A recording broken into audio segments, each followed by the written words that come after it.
Hello guys, in this video I am going to show you how to enable the names on lock screen feature on the Telegram application. But first I just want to mention, don't forget to subscribe to my channel because at 100,000 subscribers I am going to show you my whole YouTube revenue statistics and growth strategy, how to make money online. Now let's jump into it. First of all, open the application on your phone.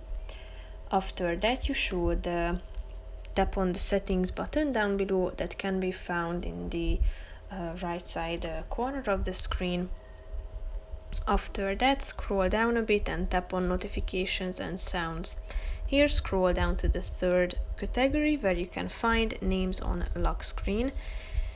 If you want to display names in notifications when the device is locked, tap on this button on the right side of the screen and it will be enabled automatically. To disable, make sure that show previews is also set to when unlocked or never in iOS settings and notifications.